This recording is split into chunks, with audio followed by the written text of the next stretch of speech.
इसी क्षण मू सुएफेंग बीच बचाव करने के लिए प्रकट हुए। ठीक है, अच्छा हुआ कि गलतफहमी दूर हो गई। उन्होंने जल्दी से मामला संभाला। कोई जल्दी से मेरे भतीजे किन डेक्सियन को इलाज के लिए नीचे ले जाओ।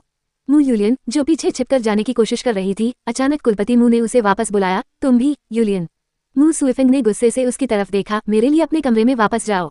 मेरी अनुमति के बिना बाहर मत आना, जल्दी। ये सुनकर वह सिसकियां भरते हुए अपना चेहरा ढंककर जोर जोर से रोने लगी और बोली, हाँ। फिर किनली उन दोनों की ओर बढ़ा और पुकारा, बड़े भाई वेई जियान, मुझे आप दोनों से कुछ बात करनी है। घर के अंदर वेई जियान ने प्रशंसा करते हुए कहा, भाई किन, आप सचमुच अद्भुत हैं। इतने कम वर्षों में इस स्तर तक पहुंच जाना। उसके बगल में बैठी येरू ने उसे याद दिलाया, बड़े भाई वेई, देखो तुम फिर से अपना नाम भूल गए। उसने अपना सिर खुजाया और शर्माते हुए कहा, ओह हाँ, मेरा नाम भाईली है। किनली ने उनसे कहा, यहाँ कोई बाहरी नहीं है, आप मुझे जो चाहे बुला सकते हैं। फिर वो मुस्कुराया और पूछा, वैसे उस दिन जब आप मुंह निवास में दाखिल हुए थे तो आपने कुछ भी छुपाया तो नहीं था? वेई जियान ने अपना सिर खुजाया और मुस्कुराते हुए जवाब दिया, बिल्कुल नहीं। दरअसल उस दिन मुंह परिवार हमें बचाने आया था। हमें पहले से ही अंदाजा था कि यह सब आपने ही करवाया है। हालांकि वे लोग थोड़े अस्वाभाविक लग रहे थे, इसलिए हम बहुत सतर्क हो गए थे।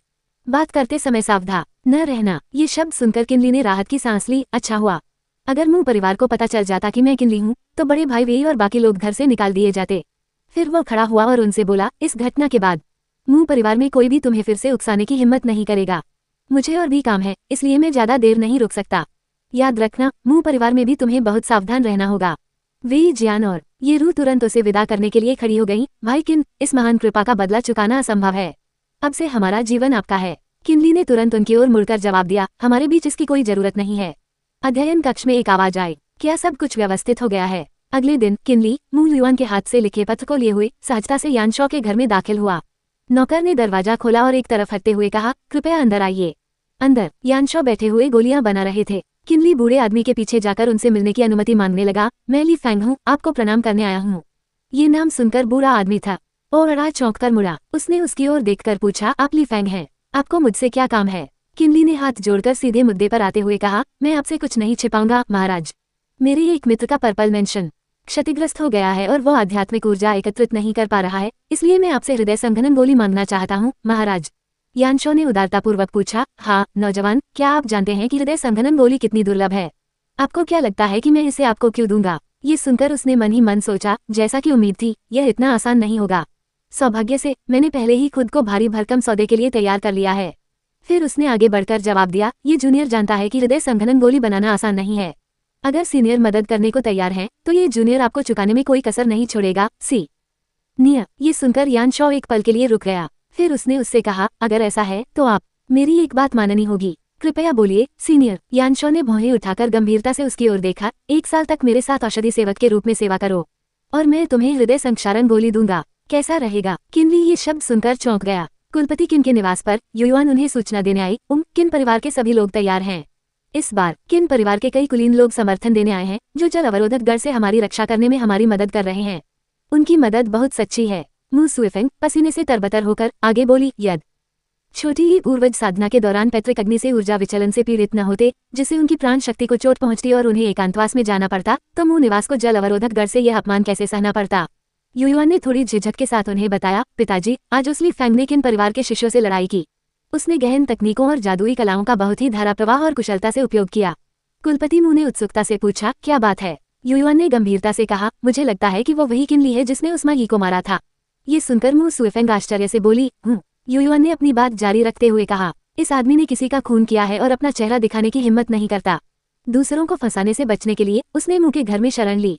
पिताजी, इस आदमी पर भरोसा नहीं किया जा सकता। मू सुएफेंग ने उदारतापूर्वक उत्तर दिया, ऐसा हो सकता है, लेकिन अपने मित्र के लिए हर जगह भागदौड़ करने वाला यह व्यक्ति साधना जगत में भावनाओं और सच्चाई को महत्व देने वाले दुर्लभ व्यक्तियों में गिना जा सकता है। ये भी सच है। फिर उन्होंने पूछा, युआन, क्या तुम्हें लगता है कि यह किनली किन परिवार का 13वां पुत्र है? युआन ने उनकी ओर देखकर कहा, पिताजी, आप कुछ ज्यादा ही सोच रहे हैं। इस व्यक्ति की साधना बहुत उच्च स्तर का बड़ी ही है और इसे समझना मुश्किल है। किन परिवार के 13वें पुत्र की योग्यता सामान्य है और वह 3 साल में इस स्तर तक साधना नहीं कर सकता। ये सुनकर मू सुएफेंग ने मुड़कर उससे कहा, हम चाहे वह ली फैंग हो या किनली, अगर हम उससे अच्छे संबंध बनाए रख सके तो मू परिवार को बहुत लाभ होगा। युआन, अब से तुम्हें इस व्यक्ति के साथ अच्छे संबंध बनाने पर ध्यान देना चाहिए। हालांकि मू परिवार एक द्वितीय श्रेणी का कुलीन परिवार है, हम हमेशा से छठे राजकुमार के वफादार सेवक रहे हैं। भविष्य में सिंहासन के संघर्ष में शायद ये किनली अपना योगदान दे सके। जी हाँ, आपकी बेटी समझ गई। किनली मन ही मन सोच रहा था, एक दवा विक्रेता होने के नाते तरह तरह की नई नई दवाइयों के लिए एक जीता जागता परीक्षण विषय। 1 साल तक तरह तरह की दवाइयाँ खाते रहने से तो मेरी मौत निश्चित है। मुझे इस बूढ़े आदमी के अनुरोध की इतनी कठोर अपेक्षा नहीं थी। क्या मुझे इसे स्वीकार करना चाहिए या नहीं? नहीं। उसकी झिझक देखकर यानशो जोर से हंसा और बोला, छोटे मित्र ली, चिंता मत करो। मेरे औषधि सेवक के रूप में मैं तुम्हें हर दिन एक शुद्ध आत्मा की गोली दूंगा ताकि गोलियों से सारे विष निकल जाएं। इससे तुम्हारे शरीर को जरा भी नुकसान नहीं होगा। किनली ने भौहें चढ़ाकर बूढ़े आदमी की ओर देखा। तुम्हारे लिए कहना तो आसान है, लेकिन अगर यह बूढ़ा आदमी इतना दयालु ना होता तो शायद एक और जीवन ही बीत जाता। सौभाग्य से मेरे शरीर में मौजूद रहस्यमय तत्व में गोलियों को शुद्ध करने की विशेष शक्ति है। जैसे ही मुझे कुछ गड़बड़ महसूस होती है, मैं गोलियों को उल्टी करके बाहर निकाल देता हूँ। चलो एक एक कदम करके आगे बढ़ते हैं। थोड़ी देर सोचने के बाद मैंने हाथ जोड़कर उत्तर दिया, अगर ऐसा है तो मैं सहमत हूँ। यानशो संतुष्ट होकर बोला, बहुत अच्छा, अब से तुम मेरे औषधि सेवक हो। फिर बूढ़े आदमी ने हाथ उठाकर जी हैंग को अंदर बुलाया। जी हैंग अंदर आया और बूढ़े आदमी ने उसे निर्देश दिया, आज से ली फेंग तुम्हारे साथ पश्चिमी आंगन में रहेगा। उसे घुमाओ और इस जगह से परिचित होने दो। हाँ। भीतरी आंगन की ओर जाते हुए ली फैंग ने युवा औषधि सेवक जी हैंग से बातचीत की। पता चला कि यह छोटा औषधि सेवक 2 साल से यानशो की सेवा कर रहा था। उसके अनुसार दवाइयों का परीक्षण करते समय उसे कभी कभी जहर लग जाता था, लेकिन हर बार वह निर्मल आत्मा की गोली के शक्तिशाली प्रभाव से ठीक हो जाता था। ली का संदेह कुछ कम हो गया और वह यानशो के निवास में ठहर गया। चारों ओर घूमने के बाद वह यानशो के पास लौटा, जिन्होंने उससे पूछा, ली फैंग, तुम्हें ये जगह कैसी लगी? मैं बता सकता हूँ स्वामी जी, पश्चिमी आंगन शांत और सुकून भरा है और मुझे बहुत अच्छी नींद आती है। तो यह अच्छी बात है। बाद में ये बूढ़ा यह दवाइयाँ बनाएगा, तुम और ली युए बाहर पहरा देना। यानशो ने उसे एक छोटी थैली दी और कहा, मेरे पास निर्मल आत्मा की गोली है, पहले इसे पी लो। जब नई दवाइयाँ तैयार हो जाएंगी तो तुम और जी हैंग मेरी परीक्षण में मदद करोगे। बूढ़े गुरुयान चले गए। ली ने जी हैंग की ओर देखा और कहा, जी हैंग, थोड़ी देर के लिए मेरे लिए यहाँ का ध्यान रखना। मैं अब क्लियर स्पिरिट पिल को परिष्कृत करने जा रहा हूँ। फिर किनली ने गोली पी ली। फिर वह बैठ गया और सोचते हुए अपनी ऊर्जा का संचार करने लगा, ये निर्मल आत्मा की गोली तो निम्न श्रेणी की है, मैं इसे थोड़ा शुद्ध कर सकता हूँ। अगर इससे शरीर को सच में लाभ होता है तो इस मध्यम श्रेणी में बदलने से और भी बेहतर परिणाम मिलेंगे। अचानक उसने कुछ देखा। अरे, यानशो तो गोलियां बना ही नहीं रहा था, बल्कि वो उसे देख रहा था। लेकिन उसका ऐसा करने का उद्देश्य क्या था? क्या उसे उसकी साधना के स्तर के बारे में पहले से ही पता था? क्या वह सिर्फ ये पता लगाना चाहता था कि उसने निर्मल आत्मा की गोली का इस्तेमाल किया है या नहीं? लेकिन इस गोली का सेवन करने के बाद उसे न केवल ठंडी और आरामदायक ऊर्जा का प्रवाह महसूस हुआ, बल्कि कोई प्रतिकूल प्रतिक्रिया भी नहीं हुई। ओह, बूढ़े ने अपनी आध्यात्मिक चेतना वापस ले ली है। क्या वह सच में सिर्फ गोलियों के उसके उपयोग की निगरानी कर रहा था? लेकिन फिर भी कुछ गड़बड़ लग रही है। उस रात यानशो थके हारे दवा बनाने वाले कमरे से बाहर निकले। फिर उन्होंने नई बनी गोलियां उन दोनों को इस्तेमाल करने के लिए दे दी। इस्तेमाल करने के बाद कुछ भी असामान्य नहीं हुआ। लेकिन जब यानशो ने जी हैंग को कमरे में जाकर गोलियों के टुकड़े साफ करने का निर्देश दिया तो किनली ने अचानक ये काम करने की पेशकश की। उसने अपने हाथ में पकड़ी गोली को देखा और एक शरारती मुस्कान के साथ सोचा, इस बूढ़े आदमी द्वारा बनाई गई गोलियां बहुत कीमती होंगी। मुफ्त में गोलियां पाने का ये कितना अच्छा मौका है। मैं वी जियान के लिए एक हृदय संघनन गोली प्राप्त कर सकता हूँ, और गोलियों का तो कोई अंत ही नहीं है। उसी समय यानशो के मार्गदर्शन में किनली का आध्यात्मिक जड़ी बूटियों और दुनिया भर की सामग्रियों का ज्ञान बहुत बढ़ गया। अचानक किनली को लगा कि यानशो के घर में रहना शायद बुरा विकल्प नहीं है। 1 महीना बीत गया। एक रात आंगन में किनली ने संयोगवश जी हैंग को कहीं जल्दी में जाते हुए देखा। वो उसके पास गया और पूछा, जी हैंग, इतनी रात हो गई है, तुम कहाँ जा रहे हो? जी हैंग ने उसकी ओर देखकर उत्तर दिया, मास्टर यान को मुझे कुछ काम देना है, मैं जाकर देखता हूँ और जल्दी लौट आता हूँ। फिर वह जल्दी से चला गया। अगले दिन भोजन के दौरान उसने ली शेन को देखा जो जा चुका था और पूछा, ली शेन, जी हैंग कहाँ है? मैंने उसे अभी तक नहीं देखा। वह लड़का हर दिन बहुत जल्दी उठता है। तुम दोनों एक ही आंगन में रहते हो, फिर भी तुमने उसे क्यों नहीं देखा? अचानक बाहर से कोई घबराकर अंदर भागा और चिल्लाया, नहीं नहीं, सब खत्म हो गया, जी हैंग मर गया है। ये सुनकर किनली चौंक गया और पीछे मुड़ा। वह स्थिति का जायजा लेने गया। सचमुच आसमान की आंखें नहीं होती, इतना अच्छा बच्चा यूं ही चला गया। मुझे लगता है कि उसे पहले से ही कोई बीमारी थी। उसका भाग्य पहले ही तय हो चुका था। सेवक वांग ने बिना कुछ कहे जी हैंग को जमीन पर बेसुध पड़ा देखा। उसने मास्टर यान की ओर मुड़कर पूछा, मास्टर, क्या जी हैंग की मृत्यु यूं ऊर्जा विचलन और प्रेतबाधा के कारण हुई होगी? यानशो ने अपना सिर पकड़कर आह भरी और कहा, क्या इस बूढ़े ने उसे बहुत पहले नहीं बताया था?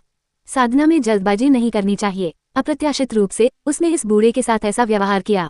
शब्द मानो उसके कानों से हवा की तरह गुजर रहे थे। उसने खुद ही यह विपत्ति बुलाई थी, इसलिए उसे यही मिलना चाहिए था। फिर उसने प्रबंधक वांगफू से कहा, किसी को ताबूत खरीदने भेजो। शहर के बाहर जंगल में कोई भूगर्भीय रूप से शुभ कब्रिस्तान ढूंढो और उसे वहीं दफना दो। जी गुरुजी। किनली भारी मन से देखता रहा जब 2 अन्य शिष्य जी हैंग को ले गए। जी हैंग। इस क्षण उसे अचानक कुछ सूझा। जी हैंग की छाती के बीचों बीच अचानक एक छोटा सा गड्ढा बन गया। किनली ने भौहें चढ़ाकर उसे देखा और सोचने लगा कि जी हैंग की छाती इस तरह अंदर क्यों धंस गई है। ऐसा लग रहा था जैसे उसे खोखला कर द छोटी या गया हो। ऊर्जा के विचलन से ऐसा कैसे हो सकता है? इसमें तो कुछ बहुत ही गड़बड़ है। उसके चेहरे के भाव देखकर यानशॉ तुरंत पास आया और पुकारा, ली फेंग। चौंककर किनली ने पीछे मुड़कर देखा, फिर उसने उनका अभिवादन किया। वरिष्ठ यानशॉ ने दिलासा भरे स्वर में कहा, मैं जानता हूँ कि आपका और जी हैंग का रिश्ता आमतौर पर बहुत अच्छा था, लेकिन मरे हुए को जिंदा नहीं किया जा सकता। ज्यादा दुखी मत होइए, अब बड़ी ही मेरे साथ कोई नहीं है। आप कुछ समय के लिए औषधीय जड़ी बूटियों का प्रबंधन करने में मेरी मदद कर सकते हैं। जैसे ही मुझे कोई उपयुक्त व्यक्ति मिल जाएगा, मैं उसे यह काम सौंप दूंगा। ये समय आपके लिए कठिन होगा। इतना कहकर बूढ़ा आदमी जाने के लिए मुड़ा। चलिए ऐसा ही करते हैं। जी हाँ। उसकी नजरों से ओझल होने से पहले बूढ़ी ने अफसोस भरी, अफसोस बेचारा जी हैंग। किनली ने उसकी पीठ को जाते हुए देखा और सोचा, यानशॉ के अनुसार जी हैंग की मृत्यु ऊर्जा के विचलन से हुई थी, लेकिन कल रात वो बिल्कुल ठीक था। आज उसकी मृत्यु इतनी अजीब तरह से कैसे हो सकती है? हाँ, कुछ तो गड़बड़ है। थोड़ी देर बाद आगफू अचानक उसे ढूंढते हुए आया। मकान मालिक वांग, क्या कोई बात है? वांग फू ने उसकी ओर देखा और कहा, मालिक ने मुझे कुछ लोगों को लिए यूए का सामान पैक करने और उसे दूसरे कमरे में ले जाने के लिए कहा है। ये सुनकर किनली ने मन ही मन सोचा, शायद मुझे जी हैंग की मृत्यु के बारे में कुछ सुराग मिल जाए। फिर उसने जवाब दिया, तो मैं भी मदद करने चलता हूँ। तीनों जल्दी से ली यूए के कमरे में सफाई करने चले गए। सफाई करते समय किनली ने मेज पर एक नोटबुक देखी। वह पास गया और नोटबुक खोलकर देखने लगा। जी हैंग ने एक बार मुझसे कहा था कि उसकी याददाश्त अच्छी नहीं है। मानसिक साधना विधियों को याद रखने के लिए उसे बार बार उन्हें दोहराना पड़ता था। ये नोटबुक बहुत साधारण है, इसमें कुछ भी अजीब नहीं है। क्या जी हैंग की मृत्यु वास्तव में नियति थी? देखते देखते वह गलती से बगल की शेल्फ से टकरा गया, जिससे उस पर रखी एक नोटबुक जमीन पर गिर गई। किनली पास गया, उसे देखा और सोचा, यहाँ एक और है। मैं इसे बाद में मृतक को अर्पित करने के लिए ले जाऊंगा। अचानक उसने अंदर लिखी बातें पढ़ी। क्लियर स्पिरिट पिल के उपयोग का 187वां दिन। शरीर और मन थका हुआ है, मतिभ्रम हो रहा है। क्लियर स्पिरिट पिल के उपयोग का 365वां दिन। हाथ पैर ठंडे हैं, आध्यात्मिक ऊर्जा समाप्त हो गई है। दिन में 3 बार सीने में दर्द होता है। क्लियर स्पिरिट पिल के उपयोग का 920वां दिन। बार बार सीने में दर्द होता है। शौशियान जिनका कोई असर नहीं, शरीर कमजोर होता जा रहा है। पढ़ने के बाद किनली भयभीत हो गया और मन ही मन सोचने लगा, ये तो ली यूए का क्लियर स्पिरिट पिल के इस्तेमाल के बाद होने वाले दुष्प्रभावों का रिकॉर्ड है। तभी एक शिष्य ने उसे पुकारा, ली फेंग, सारा सामान पैक हो गया है, चलो चलते हैं। किनली ने किताब को अपने कब्जों में रखा, फिर सामान उठाया और जवाब दिया, चलो चलते हैं। जी हैंग का सारा सामान जला दो, इसे रखने का कोई फायदा नहीं है। ठीक है। अपने कमरे में लौटकर उसने दरवाजा कसकर बंद कर लिया और भयभीत चेहरे के साथ मन ही मन सोचने लगा, अगर जी हैंग ने जो लिखा है वो सच है, तो क्लियर स्पिरिट पिल का जीवन बढ़ाने वाला कोई असर नहीं है। यह एक छिपा हुआ जहर है जो जान ले सकता है। अगर कुछ नहीं बदला है तो मैंने भी 1 महीने से क्लियर स्पिरिट पिल का इस्तेमाल किया है। धिक्कार है। देखते हैं जी हैंग पर क्या बीती होगी। उसने नोटबुक मेज पर रखी और गुस्से से सोचने लगा, धिक्कार है। देखते हैं जी हैंग पर क्या बीता। क्लियर स्पिरिट पिल कोई आध्यात्मिक गोली नहीं, बल्कि जहर है। पूरे 4 साल तक इसका सेवन करने के बाद उसकी सारी आध्यात्मिक ऊर्जा बिना किसी निशान के गायब हो गई। अब 4.5 साल हो गए हैं। मुझे पता लगाना ही होगा कि आध्यात्मिक ऊर्जा कहाँ गई और यानशॉ आखिर करना क्या चाहता है। आज चौथा भी मर गया। उसकी और मेरी हालत एक जैसी है। उसकी हालत मुझसे कहीं ज्यादा गंभीर लग रही है। वो मुझसे पहले आया था। क्या यह उस शापित क्लियर स्पिरिट पिल की वजह से है? पता चला कि क्लियर स्पिरिट पिल सारी आध्यात्मिक ऊर्जा को हृदय की ओर निर्देशित कर रही है। मैंने इस पर ध्यान क्यों नहीं दिया? अंतिम चक्र ठीक से काम नहीं कर रहा है। हृदय के EQ पॉइंट्स अवरुद्ध हैं। सृजित आध्यात्मिक ऊर्जा अव्यवस्थित है, रक्त वाहिकाओं को अवरुद्ध कर रही है। मेरे पास जीने के लिए ज्यादा समय नहीं बचा है। मैं केवल यानशॉ पर ही भरोसा कर सकता हूँ। पढ़ने के बाद किनली ने अक्षरों को हल्के से छुआ और सोचा, स्याही अभी भी ताजी है। यह उसके मरने से ठीक पहले लिखा गया था, इसलिए उसने उस दिन यानशॉ को ढूंढने की बात कही थी। ये सोचकर वह क्रोधित हो गया और उसने मेज पर हाथ पटका। यानशॉ ऊपर से तो अच्छा इंसान दिखता है, लेकिन असल में वह जी हैंग को नुकसान पहुंचा रहा था। यद्यपि यानशॉ की योजना बुरी है, मैं उसका मुकाबला नहीं कर सकता। मामला खुल चुका है, इसलिए मैं खुद को एक खतरनाक स्थिति में डाल रहा हूँ। अगले दिन यानशॉ उससे मिलने आया और पूछा, ली फेंग, कल जी हैंग को श्रद्धांजलि अर्पित करना कैसा रहा? सब ठीक रहा, वरिष्ठ को चिंता करने की जरूरत नहीं है। जी हैंग 6 साल से मेरे साथ था, अब इस तरह का अंत होना सचमुच अप्रत्याशित है। किनली ने उसकी बात से सहमत होते हुए कहा, वरिष्ठ का जी हैंग का इस तरह अंतिम संस्कार करना उनका सौभाग्य था। ये सब नियति में लिखा था। मुझे आशा है कि वरिष्ठ अपने शोक को संभालेंगे। यानशॉ ने एक दवा की गोली निकाली और उसे देते हुए कहा, तुम इतने छोटे होकर भी सब कुछ इतनी स्पष्टता से देख सकते हो।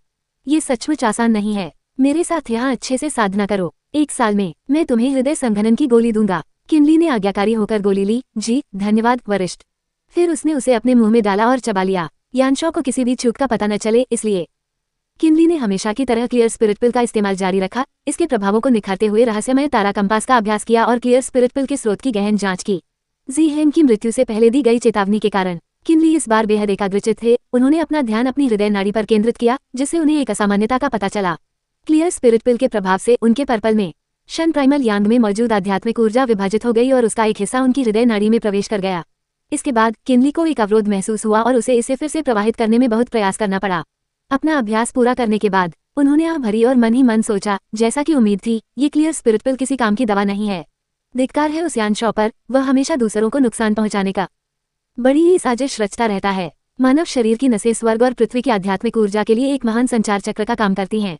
मुझमें पहले से ही प्रतिभा की कमी है, इस क्लियर स्पिरिट पिल को लेने से मेरी साधना का स्तर बढ़ाना और भी मुश्किल हो गया है। इसके अलावा जी हेंग की छाती पर वह निशान क्यों था?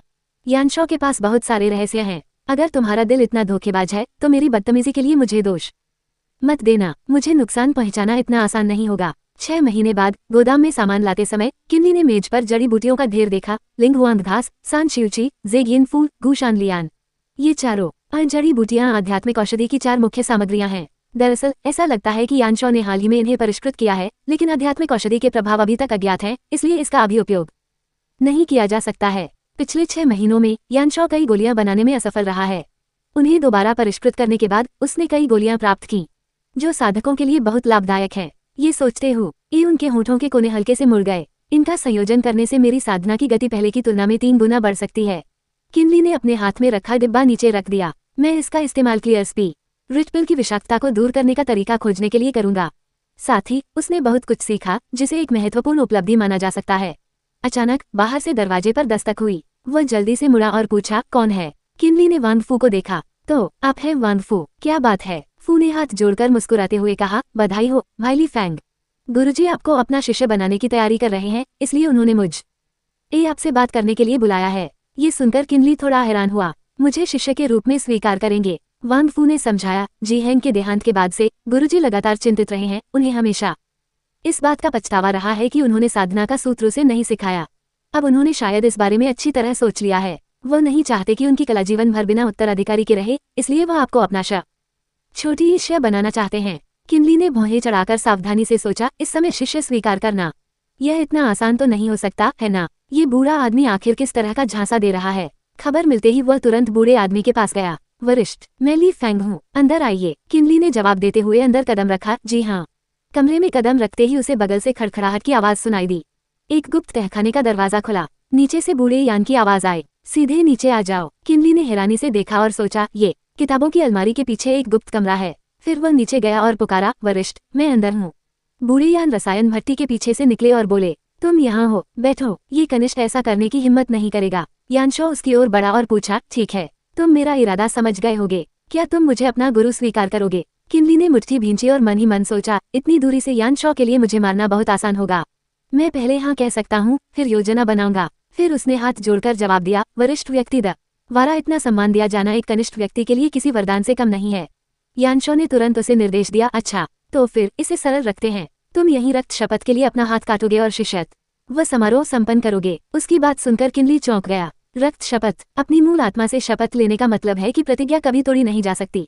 एक बार हो जाने पर अगर मैंने अवज्ञा का जरा सा भी संकेत दिया तो मुझे शपथ का परिणाम भुगतना पड़ेगा। किनली शिष्यत्व समारोह की मेज पर गया और उसे देखा। ये होनमेन भोज है। उसे जरूर पता होगा कि मैंने पिछले 6 महीनों से निर्मल आत्मा की गोली का इस्तेमाल नहीं किया है। शिष्यत्व समारोह सफल हो गया तो मैं बच नहीं सकता। मेरा काम तमाम हो गया। लगता है अब इसे छिपाया नहीं जा सकता। मुझे जोखिम उठाना ही होगा। अगरबत्ती जलाने के बाद किनली ने अपना हाथ काटा और खून को नीचे रखे शराब के प्याले में टपकने दिया। यानशॉ उसके बगल में खड़ा होकर संतुष्टि से बोला, अच्छा एक पल रुको, मेरे मंत्र का जाप करने के बाद तुम मेरे पहले शिष्य बनोगे।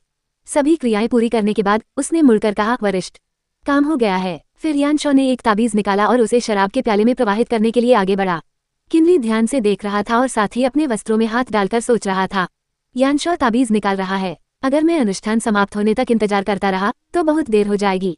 अब समय आ गया है, प्रहार करो। उसने अचानक एक हमला किया, बूढ़े व्यक्ति पर हमला। यानशॉ ने तुरंत देख और अपना सिर घुमाकर देखा। उसका हमला बूढ़े व्यक्ति द्वारा तुरंत रोक दिया गया। बिखरते हुए और जमीन पर गिरते हुए किनली ने हैरानी से कहा, एक सुरक्षा घेरा। यानशॉ ने अपना सिर नीचे किया और जोर से हंसा, हा हा। फिर उसने उसे घूरते हुए पूछा, बदमाश, जब तुमने पहले वार किया है तो अब अनजान होने का नाटक करने की जरूरत नहीं है। मुझे बताओ, तुम्हें क्लियर स्पिरिट पिल का रहस्य कब पता चला? किनली ने मुठ बड़ी ही भींची और बूढ़े आदमी को देखा। जैसा कि उम्मीद थी, क्लियर स्पिरिट पिल एक जहर है। लगता है ज़ीहैंग की मौत ची विचलन के कारण नहीं हुई थी। यानशो ने भौहें चढ़ाकर पूछा, तो तुमने ज़ीहैंग की मौत के तुरंत बाद मुझ पर शक किया? उसने अपने कपड़ों से नोटबुक निकाली और जवाब दिया, इतनी जल्दी नहीं। लेकिन बाद में मुझे ज़ीहैंग के कमरे में एक नोटबुक मिली। उसमें क्लियर स्पिरिट पिल के इस्तेमाल के बाद की प्रतिक्रिया छोटी ही याओं का ब्यौरा था। ये सुनकर यानशो जोर से हंस पड़ा। हाँ, लगता है ज़ीहैंग ने मुझे काफी मुसीबत में डाला था। फिर उन्होंने शांत भाव से बगल की ओर इशारा करते हुए कहा, चूंकि तुमने सच्चाई जान ली है तो मैं तुम्हें और भी स्पष्ट समझ के साथ मरने दूंगा। क्या तुम हमेशा से हृदय संघनन गोली नहीं चाहते थे? किनली ने थोड़ा उलझन में पूछा, इसका हृदय संघनन गोली से क्या लेना देना है? तब बूढ़े व्यक्ति ने उसे समझाया, इसका इससे बहुत गहरा संबंध है। हृदय संघनन गोली बनाने के लिए केवल भट्टी और औषधीय जड़ी बूटियों का उपयोग पर्याप्त नहीं है। दवा की प्रभावशीलता को निखारने के लिए मानव हृदय को एक मार्गदर्शक के रूप में उपयोग करना चाहिए। दवा को हृदय में उतारना चाहिए, औषधीय आवरण को हृदय में समाहित करना चाहिए। इसे प्रतिदिन इसी प्रकार संचित करना होगा। औषधीय आवरण के पुनर्तः तैयार हो जाने पर ही इसे बाहर निकाला जा सकता है और भट्टी में और अधिक परिष्कृत किया जा सकता है। इसे हृदय संघनन कहा जाता है क्योंकि यह हृदय के भीतर मौजूद सार से परिष्कृत होता है, दिन रात संचित होता है और दवा की प्रभावशीलता के साथ समाहित होता है। इतना कहकर बूढ़े व्यक्ति ने घूरते हुए पूछा, अब तुम्हें पता चला कि एक हृदय संघनन गोली को परिष्कृत करना कितना कठिन है? किनली चौंक कर बोला, क्या? फिर मन ही मन सोचने लगा, मनुष्य के हृदय का उपयोग करके औषधि बनाई जाती है। साधक पूरी तरह अनजान साधना में लीन होकर दिन प्रतिदिन साधना करते हैं। जब औषधि पूरी तरह से प्रभावी हो जाती है तो व्यक्ति का हृदय निकालकर भट्टी में डालकर उसे और परिष्कृत किया आ जाता है। फिर उसने दांत पीसते हुए पूछा, तो क्लियर स्पिरिट पिल हॉट कंडेंसिंग पिल को परिष्कृत करने का उत्प्रेरक है। इसमें कोई आश्चर्य नहीं कि ज़ीहैंग ने अपने नोट्स में हृदय में अवरोध की अनुभूति का बारे में लिखा था। पता चला कि उसकी स्थिति पहले से ही लाइलाज थी। बूढ़े यान ने दवा की एक बोतल निकाली, उसे देते हुए जोर से हंसते हुए कहा, ज़ीहैंग वाकई चतुर और बुद्धिमान व्यक्ति है।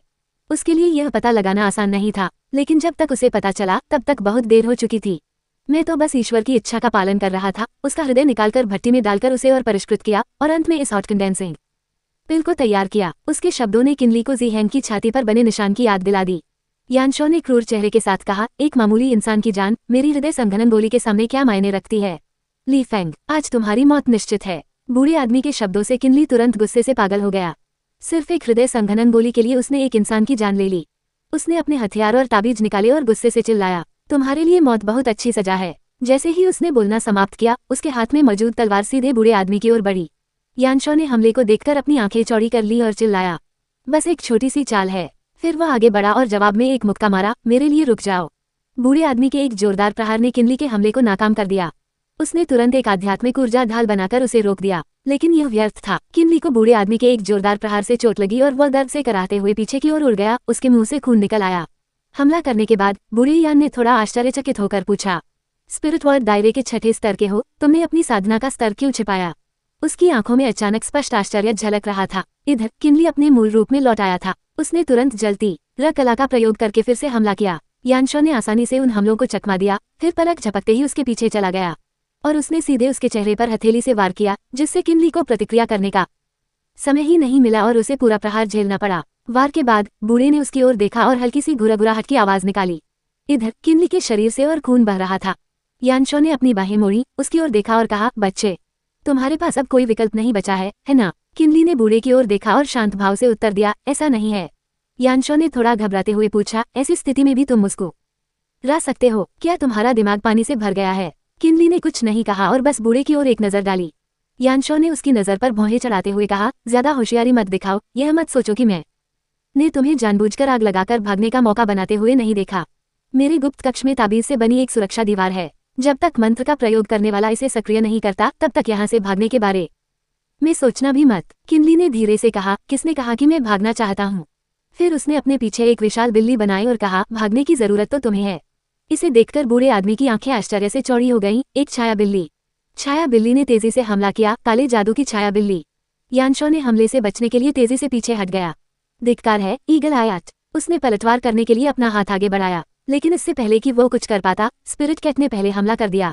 Spirit energy body protection. उसके हमले को देखकर यानशो ने भौहें सिकोड़ी। स्पिरिट कैट के एक ही वार से वजम बड़ी हीना पर गिर पड़ा और दर्द से चिल्ला उठा। स्पिरिट कैट बूढ़े आदमी के बगल में हल्के से उतरी। यानशो उठा, ऊपर देखा और कमजोर आवाज में बोला, एक और दूसरे दर्जे का जानवर ताबीज तुम?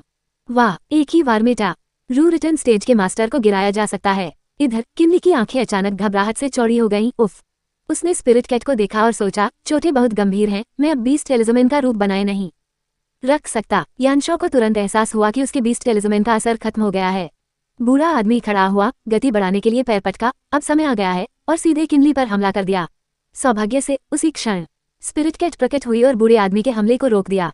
फिर उसने बूढ़े आदमी को एक बार फिर लात मारी और फिर गायब हो गया। यानशॉ उस वार को सहन नहीं कर सका और मुंह से खून थूकते हुए जमीन पर गिर पड़ा।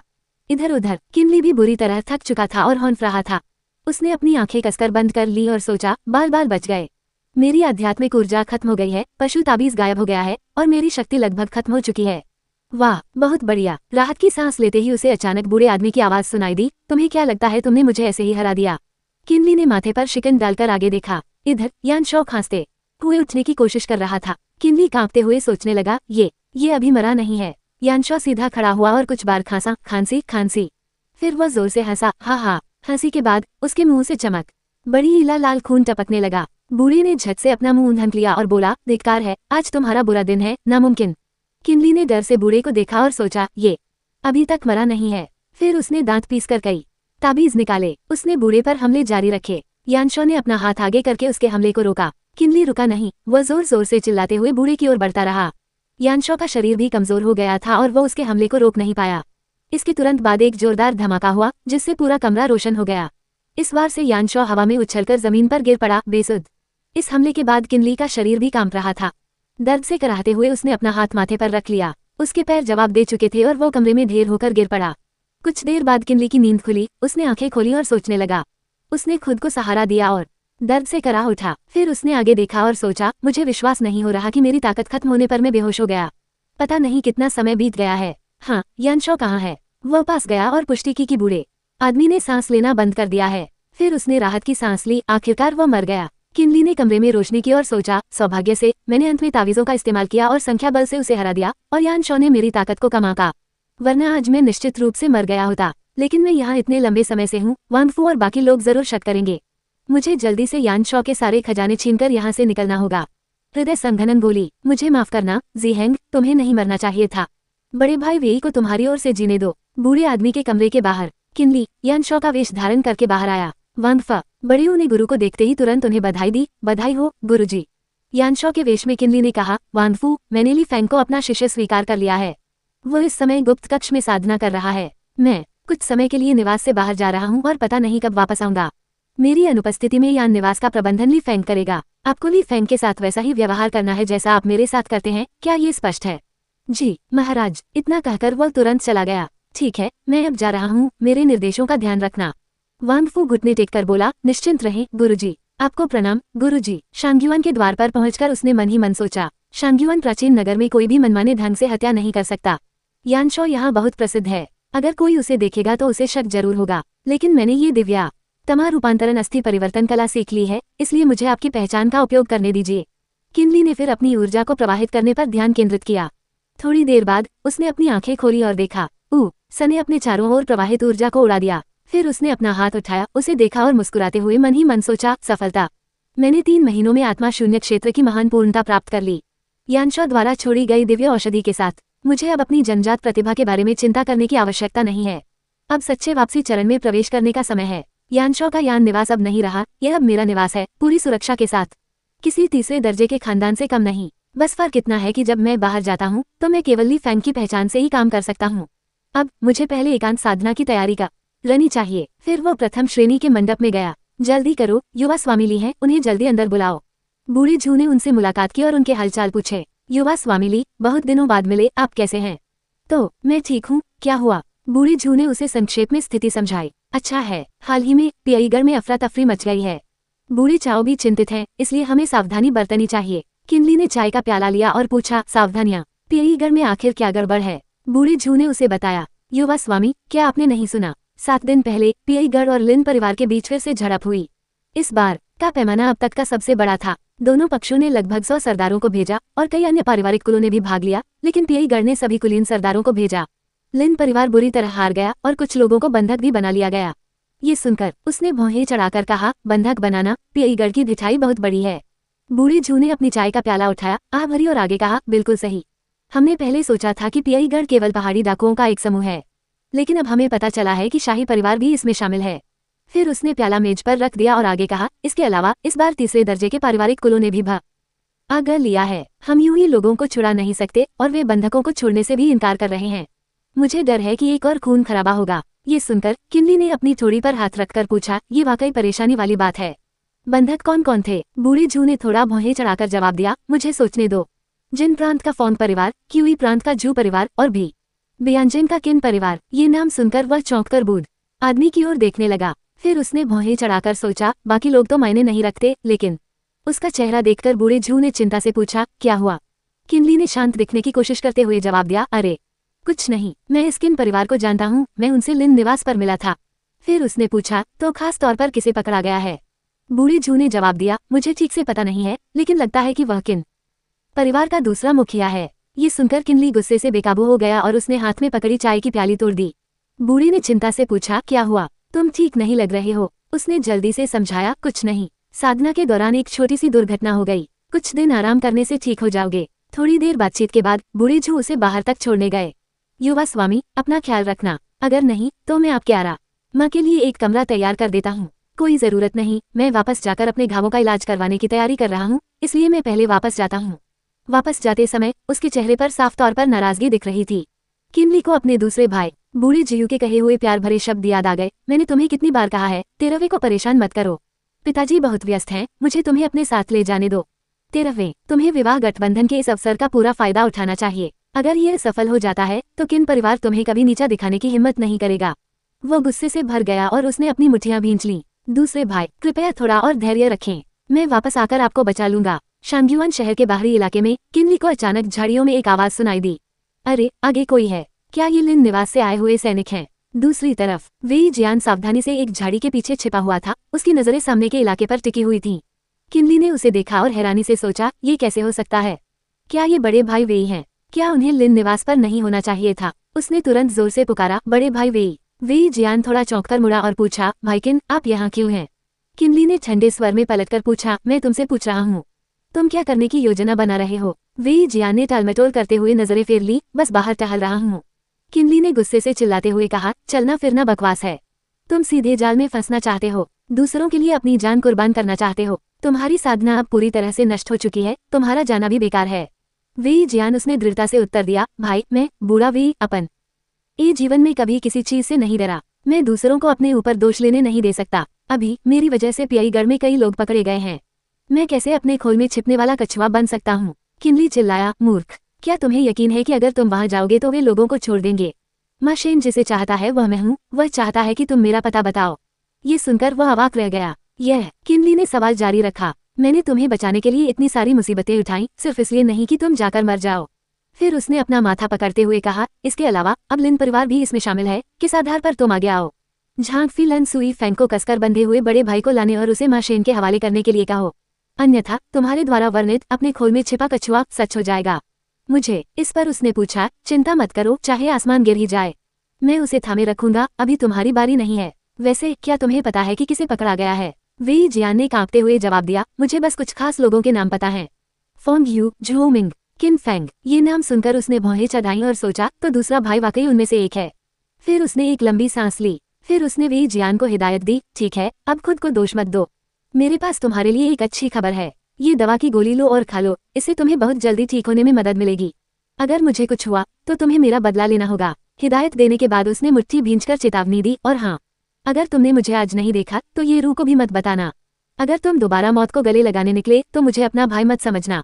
वेई जियान ने उससे हाथ मिलाया और जवाब दिया, ठीक है, आपको शुभकामनाएं। तभी किनली ने एक नक्शा निकाला। उसने उसे देखा और सोचा, मांग पर्वत श्रृंखला का नक्शा। मुझे उम्मीद नहीं थी कि बड़े भाई वेई इतनी तैयारी के साथ आएंगे। नक्शे के साथ मैं लिन परिवार से बच सकता हूँ और अपने दम पर काम कर सकता हूँ। आखिर चाहे किनली हो, किनफेंग हो या यानशॉ, इनमें से किसी का भी यहाँ आना उचित नहीं है। थोड़ी देर बाद वह एक बड़े पेड़ के पीछे छिप गया और अंदर देखा, मैं यहाँ हूँ, ये पियाईगढ़ है। जगह की भव्यता देखकर उसे थोड़ा संदेह हुआ। एक मिनट रुको, क्या ये सचमुच डाकुओं के एक गिरोह का शिविर है? ये बहुत बड़ा है, लगता है इनके शाही परिवार से वाकई संबंध हैं। यहाँ सब कुछ सामान्य है, लगता है लिन निवास के लोग मुझसे धीमे हैं। मैं चुपके से अंदर कैसे जाऊँ? ठीक उसी समय मू सुई फेंग अचानक प्रकट हुआ और चिल्लाया, गढ़ के स्वामी माशेन, क्या आप एक बैठक के लिए आ सकते हैं? मुंह सुई फैंग खुद आया है। एक तिरस्कारपूर्ण आवाज सुनाई दी। मा शेन बाहर निकला और जमीन पर जोर से पैर पटका। उसने अपने सामने खड़े मुंह सुई फैंग को देखा। उसने गुस्से से दांत पीसते हुए कहा, मुंह सुई फैंग, तुम सच में आ गए। मुंह परिवार के मुखिया ने गुस्से से चिल्लाते हुए कहा, मा शेन, तुम एक शक्तिशाली सरदार हो, फिर भी बंधकों को धमकी के रूप में इस्तेमाल कर रहे हो। क्या तुम्हें अपनी इज्जत खोने का डर नहीं है? किनली डर का मारे अपना मुंह ढंककर देखने लगा और सोचने लगा, शुक्र है कि ये सो रहा है, वरना मुसीबत हो जाती। मुझे सावधान रहना होगा, मैं इस राक्षस को बिल्कुल भी नहीं चौंका सकता। वह ठंडे पसीने से तरबतर हो गया और चुपचाप तो उस विशाल सांप के पास से गुजर गया। खतरे से बच निकलने पर वह मुस्कुराया, उफ, बस सोते रहो। थोड़ा आगे चलने पर किनली को अचानक अपने सामने कुछ दिखाई दिया। उसने नीचे बंधे और पकड़े गए लोगों को देखा और सोचा, मैं यहाँ हूँ। किन फैंग को ठीक देखकर उसे राहत मिली। दूसरा भाई अभी भी जीवित है, ये बहुत अच्छी बात है। फिर उसने भौहें चढ़ाकर सांप की ओर देखा। इसमें कोई आश्चर्य नहीं कि यहाँ कोई पहरेदार नहीं है, लगता है उनकी जरूरत ही नहीं है। अगर मैं भाग्यशाली न होता तो शायद मैं मर चुका होता। देरी करने का समय नहीं है, मुझे उन्हें जल्दी से बचाना होगा। जी जुआन, मैं थोड़ी देर के लिए तुम्हारा रूप धारण कर लूंगा। बाहर मा शेन ने भौहें चढ़ाकर चेतावनी दी, यहाँ से चले जाओ, जब तक तुम वे जियान को यहाँ नहीं लाते, हम केवल मुक्केबाजी से ही बात कर सकते हैं। ये सुनकर मुंह सुई फैंग ने दांत पीसे। फिर उसने एक जादुई हमला किया। इतना घमंड मत करो। मा शेन ने भी हमला किया और जोर से हंसते हुए कहा, हा, आओ, ये लो। दोनों की तकनीकें बीच में टकराईं, जिससे एक जोरदार धमाका हुआ। मुंह परिवार के शिष्य तुरंत आगे बढ़े, मार डालो, बंधकों को छुड़ाओ। मा शेन के आदमी भी जवाबी कार्रवाई के लिए तेजी से आगे बढ़े। सपने देखो, दोनों पक्ष द्वार के सामने बस एक दूसरे से लड़ते रहे। किनली पास के एक पेड़ के नीचे खड़ा होकर चुपके से देख रहा था। फिर उसने हल्की सी मुस्कान के साथ कहा, मुंह परिवार और पियाई गढ़ लड़ रहे हैं, मैं इस अराजकता का फायदा उठाकर अंदर घुस जाऊंगा। मा शेन ने उसे जवाब देते हुए कहा, इज्जत खोना बेतुका है। मेरे जुड़वा भाई की दुखद मौत हुई थी और आज तक उस अपराधी का पता नहीं चला है, फिर भी तुम मुझसे इज्जत की बात कर रहे हो। सुनो मुंह सुई फैंग, अगर लिन परिवार में दान यांग स्तर का गुरु न होता तो मैं, माँ, तुम्हारे मुंह परिव आरा का बहुत पहले ही सफाया कर चुका होता। इस समय किनली पहाड़ के पीछे पहुंच चुका था। वह अंदर गया, चारों ओर देखा और सोचा, मुझे उम्मीद नहीं थी कि किले के पीछे वाले पहाड़ में इतनी बड़ी गुफा होगी और इसकी कोई रखवाली भी नहीं है। चलते चलते अचानक उसका पैर जमीन पर पड़ी लकड़ी के एक टुकड़े पर पड़ा। किनली ने नीचे देखा और चारों ओर बिखरे सूखे कंकालों को देखकर हैरान रह गया। अंदर यहाँ इंसानी हड्डियां हैं, क्या इस गुफा में कुछ अजीबोगरीब हो रहा है? ये पियईगढ़ बहुत ही दुष्ट है, यहाँ सब कुछ रहस्यमय सा लगता है। ये सोचकर वह घबरा गया, पता नहीं दूसरे भाई और बाकी लोगों को कहाँ रखा गया है, मुझे जल्दी करनी होगी। किनली ने खुद को संभाला और अंदर की ओर बढ़ता गया। थोड़ी देर और चलने के बाद उसने सोचा, कंकाल बढ़ते जा रहे हैं, लगता है मैं मंजिल के करीब पहुंच रहा हूँ, आगे रोशनी दिख रही है। वह एक तहखाने में पहुंचा। तभी अचानक एक सांप ने उसका रास्ता रोक दिया। ये क्या है? उसे करीब से देखने पर वह भयभीत हो गया और पीछे हट गया। एक हरे रंग का अजगर, एक हरे रंग की त्वचा वाला अजगर, इसकी ताकत गुईजेन चरण के तीसरे स्तर के राक्षसी जानवर तक पहुंच सकती है। इधर किन फैंग को अचानक किसी के आने की आहट सुनाई दी। उसने आंखें खोली और पूछा, तुम कौन हो? किनली ने उसकी ओर देखा और धीरे से कहा, दूसरे भाई। फिर जवाब दिया, मुझे मुंह परिवार के मुखिया का आदेश मिला है कि मैं तुम सबको बचाऊं। फिर उसने उनसे कहा, पीछे हट जाओ, मैं तुम्हारी बेड़ियां तोड़ दूंगा। उसने अपनी तलवार से एक वार किया और यहाँ मौजूद लोगों की बेड़ियां तुरंत टूट गईं। किनली मुड़ा और उनसे कहा, चलो मेरे साथ बाहर आओ। फैंग परिवार के युवा स्वामी ने अपने कांपते हाथों को देखा और जवाब दिया, आपकी मदद के लिए धन्यवाद साथी दाओवादी, लेकिन मां शेन ने हमें शक्ति बिखेरने वाली गोली लेने के लिए मजबूर किया है। इससे पहले कि वह अपनी बात पूरी कर पाता, किनली ने उन्हें दवाइयों की एक बोतल थमा दी और कहा, जल्दी से जहर ले लो, अगर बाहर वाला जानवर जाग गया तो हम निकल नहीं पाएंगे। चिंता मत करो, मैं एक रसायनज्ञ हूँ। उन लोगों ने खुशी खुशी इसे स्वीकार कर लिया और धन्यवाद कहा। क्या मैं पूछ सकता हूँ कि मुंह परिवार के मुखिया भी आए हैं यहाँ? किनली ने जवाब देते हुए पूछा, हाँ, मुंह परिवार का मुखिया 3 बड़े परिवारों के आदमियों के साथ बाहर समय बिता रहा है। मुझे आपको बचाने के लिए भेजा गया है। बाकी लोग कहाँ हैं? फॉन्ग परिवार के युवा स्वामी ने उत्तर दिया, हमारे अलावा 3 बड़े परिवारों के सभी लोग बाहर उस जानवर द्वारा खा लिए गए हैं। रुको, अभी भी एक व्यक्ति बचा है। चिल्लाते हुए उसने कहा, मुंह परिवार की दूसरी कुमारी को अभी तक बचाया नहीं जा सका है। ये नाम सुनकर वह थोड़ा हैरान हुआ। दूसरी कुमारी, क्या ये वही हो सकती है? फॉन्ग परिवार के युवा स्वामी ने उसे आगे जानकारी देते हुए कहा, दूसरी कुमारी को वे मुख्य शिविर में ले गए हैं। मुझे लगता है कि मां शेन एक व्यक्ति को जीवित रखना चाहता था, इसीलिए उसने दूसरी कुमारी को हमारे साथ कैद नहीं किया। ये सुनकर किनली को पसीना आ गया और उसने सोचा, इतनी परेशानी क्यों? मेरी साधना के हिसाब से तो इन कुछ लोगों को बचाना ही मेरी सीमा है। फिलहाल भले ही मुंह परिवार अपनी पूरी ताकत से लड़े, फिर भी वे पियईगढ़ के खिलाफ बढ़त हासिल नहीं कर सकते।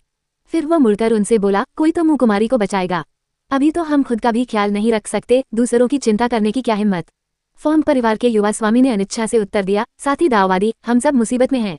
दूसरों को छोड़कर उनकी परवाह न करने का क्या कारण हो सकता है? आपकी दूसरी कुमारी इस समय दुश्मन के हाथों में है।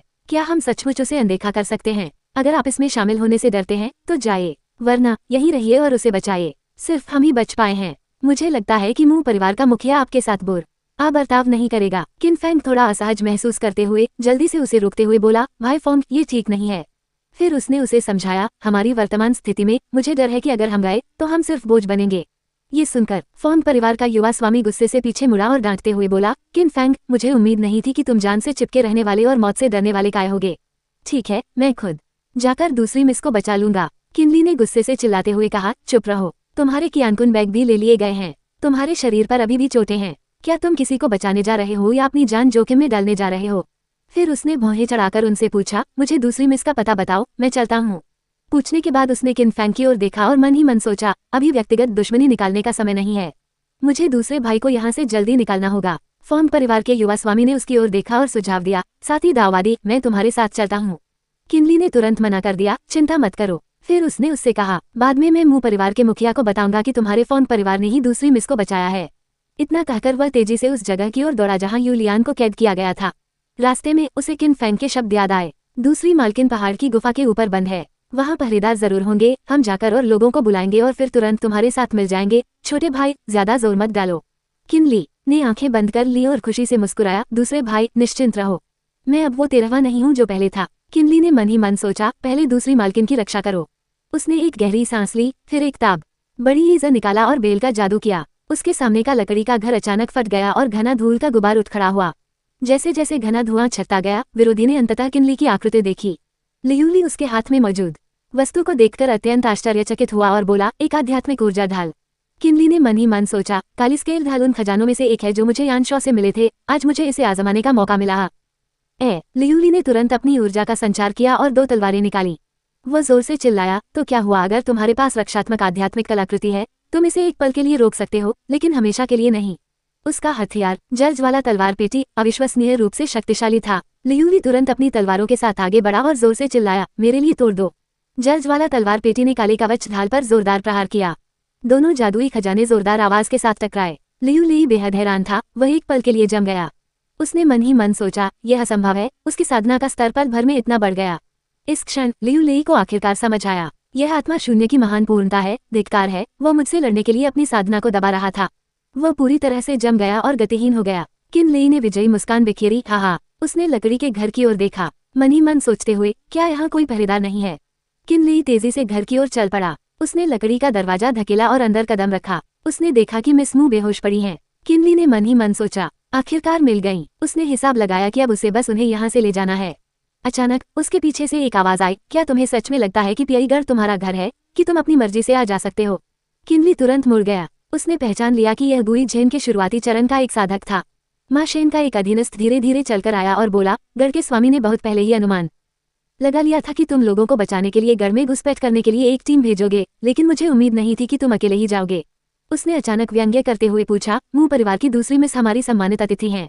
चूंकि तुम यहाँ हो तो हमेशा के लिए क्यों नहीं रुक जाती? किनली ने मन ही मन सोचा, जैसा कि उम्मीद थी, कोई पहरा दे रहा है। मुझे पता था कि यह इतना आसान नहीं होगा। उसने ठंडी आवाज में जवाब दिया, मैं मना करता हूँ। उसने अपनी उंगलियां चटकाईं, फिर चिढ़ाने वाले लहजे में कहा, सोचो, तुम इतने छोटे होकर भी स्पिरिट वर्ल्ड के 5वें स्तर पर पहुंच गए हो। मैं तुम्हें भर्ती करना चाहता था, कितना अफसोस है, तुमने टोस्ट ठुकरा दिया और जुर्माने के तौर पर हार मान ली। फिर उसने अपने प्रतिद्वंदी पर एक जबरदस्त वार किया। किनली वार से बचने के लिए पीछे झुक गया। उसने एक कराह निकाली। माँ शेन के अधीनस्थ ने अपना अगला हमला जारी रखा। उसने आइस नीडल टेक्निक का इस्तेमाल किया और अनगिनत बर्फीली सुइयां बारिश की तरह किनली की ओर तेजी से बढ़ीं। उसने एक ताबीज निकाला और रेशम की रेशम बंधन मंत्र का जाप किया। चमकदार मुलायम धागे तुरंत प्रतिद्वंदी की ओर दौड़े। फिर वे उसे कसकर जकड़ लिया। पियईगढ़ के अधीनस्थ का तलवार चलाने वाला हाथ अचानक कांपते हुए वो जोर से चिल्लाया, तुम्हें लगता है कि तुम मुझे इससे रोक सकते हो? सपने देखते रहो। तुरंत बाद उसने जल्ज वाला तलवार पैलेट का प्रयोग किया और अपनी पूरी आध्यात्मिक शक्ति का इस्तेमाल किया। एक अत्यंत शक्तिशाली बल फूट पड़ा जिसने सभी बंधनों को झट से तोड़ दिया। माँ शेन के अधीनस्थ ने घमंड से कहा, देखा, ये तो गुई युआन स्तर की शक्ति है। किनली शांत भाव से मुस्कुराया। उसने बस नाक सिकुड़ी और कुछ नहीं कहा। उसे बेचैनी होने लगी। क्या इसमें क्या मजाक है? तुम्हारे पास भले ही कोई रक्षात्मक आध्यात्मिक कलाकृति हो, तुम मेरे हमले को रोक नहीं सकते जब तक कि फाई न हो। लेकिन जैसे ही उसने ये कहा, वह अचानक जम गया। कुछ बहुत अजीब था उसका चेहरा देखकर। किनली ने कहा, लगता है तुमने इसे खोज लिया है। रेशम के कीड़े के धागे तुम्हें रोकने के लिए नहीं थे। एक साधारण मंत्र तो बिल्कुल काम नहीं करेगा। तुम पर, लेकिन वो उन सिल्कवर्म के धागे न केवल बेहद मजबूत होते हैं बल्कि उन पर एक शक्तिशाली विष भी लगा होता है। अभी तुम्हारे पास स्पिरिट वर्ल्ड क्षेत्र के केवल 5वें या 6ठे स्तर की शक्ति बची है ना? पियईगढ़ के अधीनस्थ ने गुस्से से चिल्लाते हुए कहा, घिनौने, तुमने मुझे जहर देने की हिम्मत की। अगर तुम मुझे मार भी दोगे तो दूसरी मिस मलबे के नीचे दबकर मर जाएगी। ऐसा सोचना भी मत। लेकिन जैसे ही उसने ये कहा, उसने अचानक ढही हुई दीवार की ओर देखा जहाँ एक बड़ी लता दूसरी मिस के चारों ओर कसकर लिपटी हुई थी। उसने मन ही मन सोचा, क्या उसने दूसरी मिस की रक्षा के लिए इस लता तकनीक का इस्तेमाल किया था? क्या ऐसा हो सकता है कि उस क्षण किनली ने एक ताबीज निकाला और उससे पूछा, क्या वहाँ और कुछ जानना चाहते हो? उसने शैडो कैट को बुलाया और आदेश दिया, उसे मार डालो शैडो कैट। वह दहशत से चीख उठा, नहीं, मुझे छोड़ दो। दिल दहला देने वाली चीख पहाड़ों में गूंजी और फिर सन्नाटा छा गया। वह बेजा न होकर जमीन पर गिर पड़ा। बाधा से निपटने के बाद किनली ने मन ही मन सोचा, दक्षिण की ओर एक द्वार है, मैं वहां से निकल सकता हूँ और फिर मुंह निवास के लोगों को सूचित करने का कोई रास्ता खोज सकता हूँ। वे अब तक तितर बितर हो चुके होंगे। लोगों का एक समूह चलते हुए खोजबीन कर रहा था। अचानक उन्होंने आगे एक पेड़ के नीचे एक लड़की को लेटे हुए देखा। युवा मास्टर फॉन्ड अचानक चिल्लाए, अरे उधर देखो, वह दूसरी मिस है। उन्होंने सोचा, दूसरी मिस यहाँ क्यों है? क्या ये वही साथी दाववादी हैं जिन्होंने हमें बचाया था? युवा मास्टर फॉन्ड ने तुरंत मुंह लियान को पेड़ के सहारे बिठा दिया। उन्होंने अनुमान लगाया कि शायद उन्होंने सॉफ्ट बोन पाउडर लिया था। दवा का असर बहुत तेज था, इसलिए वह थोड़ी देर तक जाग नहीं पाएंगी, लेकिन ये कोई बड़ी चिंता की बात नहीं थी। युवा मास्टर किन ने कहा, अगर दूसरी मिस यहाँ है तो इसका मतलब है कि दाववादी खतरे से बच गए हैं। चलिए इन्हें जल्दी से मुंह परिवार के पास ले चलते हैं, फिर हम मुंह परिवार के मुखिया से मिलकर उनका धन्यवाद करेंगे। लेकिन इससे पहले कि वे अपनी बात पूरी कर पाते, अचानक दूसरी तरफ से एक आवाज आई, आप किन फैंग के बड़े भाई हैं? युवा मास्टर किन तुरंत मुड़ गए। मुंह दूरान आगे बढ़ी और धीरे से बोली, घबराइए मत, मैं हूँ। उन्होंने तुरंत चिंता से पूछा, बड़ी मिस आप यहाँ क्यों हैं? दूरान ने जवाब दिया, मेरे पिता ने मुझे लोगों को बचाने के लिए पहाड़ी किले में घुसपैठ करने को कहा था, लेकिन अब सब बाहर कैसे निकले? युवा मास्टर किन बेहद हैरान थे, क्या मुंह परिवार के मुखिया द्वारा भेजे गए किसी व्यक्ति ने हमें नहीं बचाया था? लड़की थोड़ी उलझन में थी। तुम्हारा क्या मतलब है? उसने जल्दी से सारी घटनाएं बताईं। कहानी सुनकर दूरान चौंक गई, तो ये हुआ था, तुम कह रहे हो कि जिसने तक छोटे उम्र बचाया उसने मुंह परिवार द्वारा भेजे जाने का दावा किया था? युवा मास्टर फॉन्ग ने पुष्टि की, हाँ सही है, हमें उस समय उस पर शक नहीं हुआ था और इसी तरह हम बच निकले।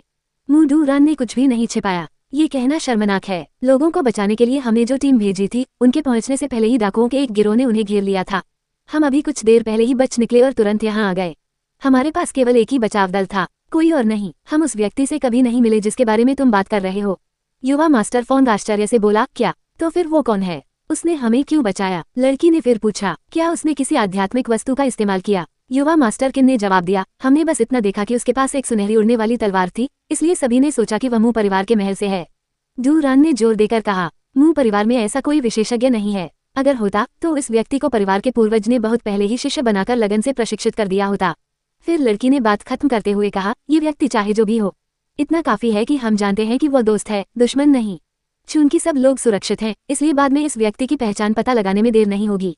दूरान ने अपने अधीनस्थ की ओर मुड़कर कहा, चूंकि उसने हमारी मदद की है, इसलिए हमें भी उसकी मदद करनी चाहिए। तुम कुछ लोगों को इलाके की छानबीन करने भेजो और देखो कि कोई बाहर आता है या नहीं। एक बार जब तुम्हें इस व्यक्ति की पहचान पता चल जाए और अगर वो खतरे में हो तो छुपकर उसकी मदद करो। बाकी सब लोग यूलियान को लेकर मुख्य सेना से मिलने जाओ। हम पियईगढ़ से भागने के लिए अलग अलग हो जाएंगे। सभी निर्देश देने के बाद उसने सबको इशारा किया, चलो चलें। दूरान को लगा कि उनके पीछे कुछ अजीब है, लेकिन वो और बाकी लोग आगे बढ़ते रहे। किनली पास के एक बड़े पेड़ के पीछे छिपा हुआ था। जब सब लोग नजरों से ओझल हो गए तो उसने राहत की सांस ली। ये खतरनाक था। मैं लगभग भेद खुल गया था। अभी अभी लिंगलंग बोनाट का असर अचानक खत्म हो गया। क्या पिछली लड़ाई में बहुत ज्यादा ऊर्जा खर्च हो गई थी? लगता है मुझे अंधेरा होने तक ही बाहर निकलना पड़ेगा। सूरज सिर के ऊपर आ चुका था और आसपास सन्नाटा पसरा हुआ था, बस पत्तों के गिरने की आवाज आ रही थी। किनली बाहर निकला। उसने चारों ओर देखा और फिर जाने के लिए मुड़ा। तभी अचानक पीछे से एक आवाज आई, रुको, कौन हो? किनली का दिल बैठ गया। मैं पकड़ा गया। क्या ये पियईगढ़ का कोई है? लेकिन जब उसने उधर देखा तो उसने तुरंत दूरान को वहां खड़े देखा जो उसे घूर रही थी। किनली थोड़ा घबरा गया। मुंह दूरान। लड़की ने सख्त स्वर में पूछा, श्रीमान ली, आप यहाँ क्यों हैं? वह हकलाते हुए बोला, श्रीमती मुँह, आप यहाँ क्या कर रही हैं? दूरान ने जवाब दिया, ओ, मुझे कुछ काम था और मैं बस यहाँ से गुजर रही थी। क्या श्रीमान ली मांगलिंग से आए हैं? वह हंसा और समझाया, मैं मांगलिंग नहीं गया। क्या वह पियईगढ़ का इलाका नहीं है? मैं सोमती शुई में कुछ औषधीय जड़ी बूटियां लेने आया हूँ। क्यों, क्या कुछ गड़बड़ है? किनली ने मन ही मन खुद को तसल्ली दी। मैंने कपड़े बदल लिए हैं, शायद कोई मुझे पहचान न पाए। दूरान ने फिर पूछा, श्रीमान ली कब आए? उसने तुरंत जवाब दिया, मैं आज सुबह। श्रीमती मुँह, आप असल में क्या पूछना चाहती हैं? उसके शांत व्यवहार को देखकर लड़की ने मन ही मन सोचा, क्या हो रहा है? वो इतनी शांति से बोल रहा है, बिना किसी चिंता के। क्या मेरा अनुमान गलत हो सकता है? डूरान ने आह भरी। उसने बहाना बनाते हुए कहा, अरे कोई बात नहीं मिस्टर ली, आजकल बाहरी इलाके में शांति नहीं है। मुझे लगता है कि अगर आप यहाँ कमाएं तो बेहतर होगा। किनली मन ही मन खुश हुआ। ठीक है, लगता है मैं बाल बाल बच गया। उसने झट से बात बदलते हुए कहा, सुश्री मू, क्या मू परिवार पियईगढ़ पर हमला करने की तैयारी कर रहा है? अगर मैं किसी भी तरह से आपकी मदद कर सकता हूँ तो बस बता दीजिए। मेरी साधना का स्तर भले ही ऊंचा न हो, लेकिन मैं मुश्किल हालातों में भी काम निकालने में माहिर हूँ। डूरान ने तुरंत उसे टोकते हुए कहा, श्रीली, आप मजाक कर रहे हैं। अगर आप औषधीय जड़ी बूटियां लेने आए हैं तो जल्दी वापस चले जाइए। इतना कहकर वह जाने के लिए मुड़ी, लेकिन कुछ ही कदम चलने के बाद डूरान को अचानक याद आया, अरे हाँ, मैंने अभी तक उस गोली के लिए आपका शुक्रिया अदा नहीं किया जो आपने मुझे पहले दी थी। जब मैंने गुई झेन अवस्था प्राप्त की थी तब श्रीली यहाँ नहीं थे। भविष्य में यदि अवसर मिला तो मैं आपको अपने निवास पर आमंत्रित करना चाहूंगा ताकि मैं व्यक्तिगत रूप से आपका धन्यवाद कर सकूं। उन्होंने प्रसन्नतापूर्वक उत्तर दिया, ये तो बस एक छोटी सी बात थी महोदया, इसे दिल पर लेने की आवश्यकता नहीं है। फिर ये विनम्र व्यक्ति विदा लेता है। किनली मन ही मन आश्चर्यचकित हुए बिना नहीं रह सके। क्या वह पहले ही गुई झेन अवस्था में प्रवेश कर चुकी है, या उसने अपने भीतर के राक्षस पर विजय प्राप्त कर ली है? लगता है मुझे भी अपनी गति बढ़ानी होगी। रात जल्दी ही ढल गई और एक पीला चांद आकाश में ऊंचा लटका हुआ था जब किनली टहलते हुए घर वापस लौटे। यान निवास में सूर्य और चंद्रमा बारी बारी से दिखाई देते थे, ऋतुएं बदलती थीं और पलक झपकते ही 2 साल बीत गए थे। किनली ने दिन रात बिना रुके अभ्यास किया। उनका मुक्का इतना शक्तिशाली था कि वो पल भर में धरती और चट्टानों को चकनाचूर कर सकता था। उन्होंने कुछ संतुष्टि के साथ मुस्कुराते हुए कहा, आध्यात्मिक शक्ति मेरी इच्छा के साथ चलती है, मेरे दंत्यान में निहित वास्तविक सारानंद है। मैं अंततः गुई झेन क्षेत्र में प्रवेश कर चुका हूँ। अब मुझे बस अपने क्षेत्र को मजबूत करने की जरूरत है। अचानक ठीक उसी समय बाहर से एक आवाज आई, युवक स्वामी, कुछ गड़बड़ है। उन्होंने दरवाजा खोला और बाहर कदम रखते हुए कहा, क्या बात है? क्या मैंने नहीं कहा था कि मैं एकांत में हूँ? वांग फू ने जल्दी से जवाब दिया, बात यह है कि हाल ही में एक साधक यहाँ बार बार आ रहा है। हालांकि हमने उसे बताया कि स्वामी यहाँ नहीं है, फिर भी वह नहीं मानता। इसलिए यह व्यक्ति वह दिन ब दिन और भी उद्दंड होता जा रहा है। पिछली बार जब वह आया था तो लगभग लड़ाई ही शुरू कर दी थी। उसने बाहें मोड़कर थोड़ा भौहें चढ़ाते हुए पूछा, शहर में लड़ाई शुरू करने की हिम्मत कौन कर रहा है? वांग फू ने जवाब दिया, आपके अधीनस्थों को भी नहीं पता। वह अब जबरदस्ती अंदर घुस आया है। वह तुरंत बाहर निकल गया, इतना घमंडी। चलो जाकर देखते हैं। यान निवास के द्वार के सामने अधीनस्थ एक सुनहरे बालों वाले युवक को घेरे हुए थे। वांग फू ने किनली से कहा, यही है। उसने हाथ जोड़कर अभिवादन किया और विनम्रता से पूछा, मैं ली फैंग हूँ, क्या मैं आपका आदरपूर्ण नाम जान सकता हूँ? लियांग यू ने संक्षिप्त जवाब दिया, मैंने तुम्हारे बारे में कभी नहीं सुना। तुम्हारे गुरु कौन हैं? वे अब कहाँ हैं? उसने बहाना बनाते हुए कहा, मेरे दयालु गुरु यात्रा पर गए हैं, कई साल हो गए हैं। निवास का प्रबंधन मुझे सौंपा गया है। क्या आपको कोई आपत्ति है? उसने किनली को संदेह भरी निगाहों से देखा और फिर पूछा, तुम बूढ़े यान के शिष्य हो? असंभव, बूढ़े यान ने कभी शिष्य नहीं बनाए, अचानक कोई शिष्य कहाँ से आ गया?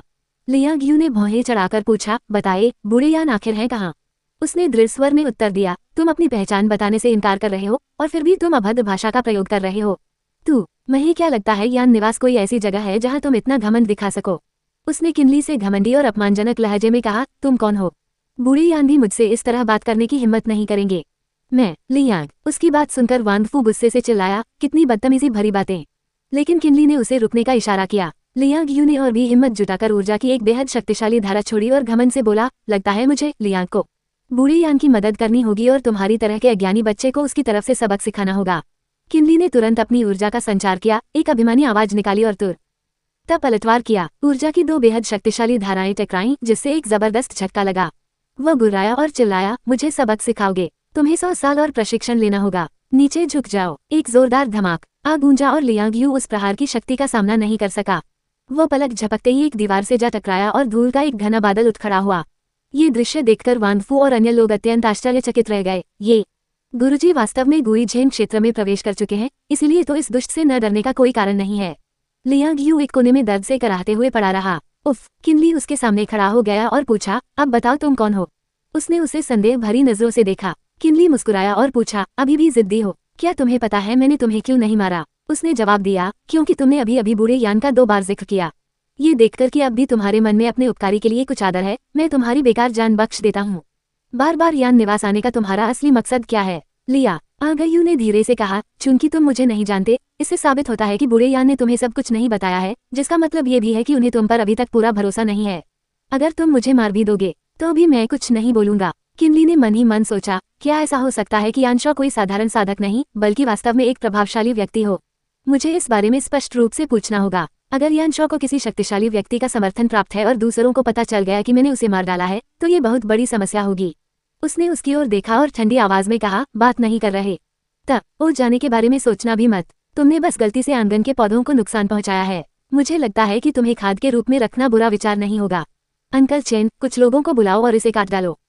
भी तुरंत मान गए। लियांग यू ने अचानक उन्हें रोका, रुको, एक पल रुको।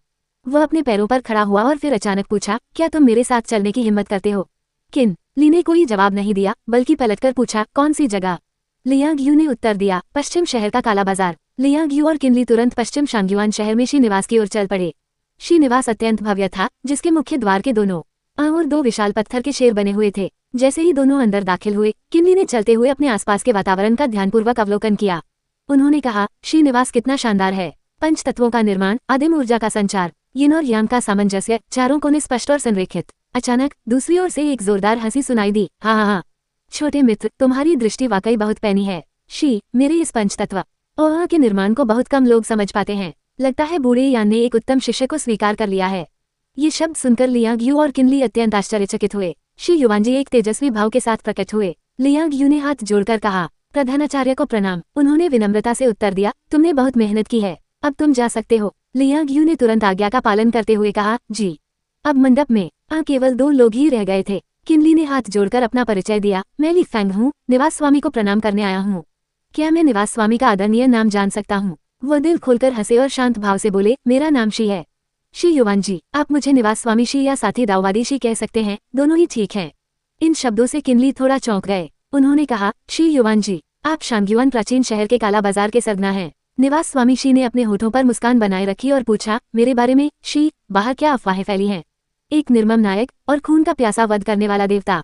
लेकिन एक बात तो उन्होंने गलत नहीं कही। उनकी आंखें अचानक सिकुड़ गईं और उन्होंने ठंडी आवाज में कहा, और वह ये है कि मैं, शी, सचमुच अपनी आंखों में एक भी रेत का कण बर्दाश्त नहीं कर सकता।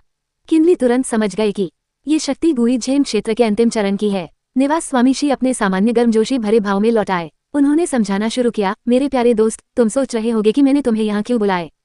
है सच तो यह है कि काला बाजार कुछ साधक परिवारों द्वारा बनाया गया है। सबका एक ही लक्ष्य है, एक दिन दाव को प्राप्त करना और अमर बनना। लेकिन साधना की दुनिया क्रूर है, कमजोर लोग ताकतवरों का शिकार बन जाते हैं। ताकि सब में कुछ व्यवस्था बनी रहे, मैंने, शी ने, एक गठबंधन बनाया है। यही काला बाजार है। किनली ने सीधे सीधे पूछा, तो मेरा उपकारी भी इस गठबंधन का हिस्सा है ना? उसने मुस्कुराते हुए पुष्टि की, हाँ बिल्कुल। वैसे साधना करने वालों के लिए एकांत में जाकर शांत साधना करना आम बात है। हाल के वर्षों में बूढ़ा यान दिखाई नहीं दिया है। छोटे मित्रली, आपको क्या लगता है कि बूढ़ा यान कहाँ गया है? इस समय उसके चेहरे के भाव देखकर उसे हत्या की मंशा का आभास हुआ। मैं तो गया काम से, उसे मुझ पर शक हो गया है। किनली ने मन ही मन हिसाब लगाया, जान से जान देकर झूठ बोलना काम नहीं आएगा। मुझे यानशॉ की कालाबाजारी की स्थिति का पता नहीं है, इसलिए मैं आसानी से खुद को उजागर कर सकता हूँ। हताशा में सब कुछ दांव पर लगाकर लड़ना भी काम नहीं आएगा। उसकी साधना मुझसे कहीं अधिक श्रेष्ठ है। धिक्कार है, मैं क्या करूँ? उसने तुरंत एक विचार सोचा। तर्कसंगत लगने वाला कारण, मेरे मालिक यात्रा पर निकल गए हैं, दुनिया के चारों कोनों में घूम रहे हैं, ये कहना मुश्किल है। युवांजी ने अचानक कहा, तो फिर ये तो मुसीबत की बात आता है। काला बाजार में हाल ही में कुछ गड़बड़ हो गई है और हमें ओल्डियान की मदद चाहिए। उसने आह भरी और चिंता जताते हुए कहा, लेकिन अब जब ओल्डियान यहाँ नहीं है तो क्या किया जा सकता है? किनली ने तुरंत हाथ जोड़कर कहा, रेजिडेंस मास्टर शी किस मुसीबत में फंस गए हैं। क्या मैं जूनियर आपकी कोई मदद कर सकता हूँ? मन ही मन उसने सोचा, अभी तो मेरी जान बचाने का एकमात्र तरीका यही है कि मैं उन्हें ये एहसास दिलाऊं कि मैं अब भी काम का हूँ। रेजिडेंस मास्टर शी थोड़ा हैरान हुए, तुम? हाँ, ये तुम्हारा आत्मविश्वास बिल्कुल ओल्डियान जैसा ही है। उसने एक छोटा सा स्क्रॉल निकाला और कहा, ठीक है, अगर छोटे दोस्त को ओल्डियान की सच्ची शिक्षाएं मिल गई हैं तो तुम भी इसे आजमा कर देख लो। युवांजी ने स्क्रॉल किनली की ओर फेंका और कहा, इसे खोलकर देख लो। उसने झटपट उसे खोला और तुरंत पहचान लिया कि यह ओरिजिन फ्यूजन पिल की गुप्त विधि है। स्वामी शी ने धीरे से कहा, यह विधि प्राचीन साधकों की है, जो राक्षसों और दानवों के अराजक युग से पहले के समय में लिखी गई थी। यह आज तक गुम थी। स्वामी जी को ये कुछ समय पहले ही मिली है। किनली के तनाव भरे चेहरे को देखकर युवांजी ने पूछा, क्या कोई समस्या है? उसने मुड़कर उत्तर दिया, यदि स्वामी जी मुझ पर भरोसा करते हैं तो मैं इसे सीखने में अपना पूरा समय देने को तैयार हूँ, लेकिन समय के बारे में? स्वामी शी ने तुरंत 3 उंगलियां उठाईं। 3 साल? मैं तुम्हें केवल 3 साल का समय दूंगा। उन्होंने मुस्कुराते हुए पूछा, समझ गए? ये सुनकर किनली ने मन ही मन सोचा, 3 साल, ये तो बहुत कम समय है। लगता है ओरिजिन फ्यूजन पिल उनके लिए बहुत महत्वपूर्ण है। उसने आदरपूर्वक उत्तर दिया, निश्चिंत रहें स्वामी जी, ये जूनियर आपको निश्चित रूप से सबसे संतोषजनक जवाब देगा। युवांजी ने अपनी संतुष्टि व्यक्त करते हुए कहा, अच्छा, मुझे तुम्हारे जैसे जूनियर पसंद हैं, जो आत्मविश्वासी और अभिमानी हों, कार्य करने और जिम्मेदारी लेने का साहस रखते हों। उन्होंने एक और बात याद दिलाते हुए कहा, ओह हाँ, क्योंकि आपके गुरु यात्रा पर गए हैं, इसलिए अन्य वरिष्ठों के साथ बैठकों में उपस्थित होने की जिम्मेदारी आपकी होगी। बेशक ये केवल अस्थायी है, दूसरों की मान्यता प्राप्त करना आपकी अपनी क्षमताओं पर निर्भर करेगा। किनली ने हाथ जोड़कर कहा, आपके भरोसे के लिए धन्यवाद स्वामी जी। तो मैं ओरिजिन फ्यूजन पिल के लिए आवश्यक औषधीय सामग्री खरीदने जा रहा हूँ, इसलिए मैं अब चलता हूँ। स्वामी जी ने उत्तर दिया, जाओ।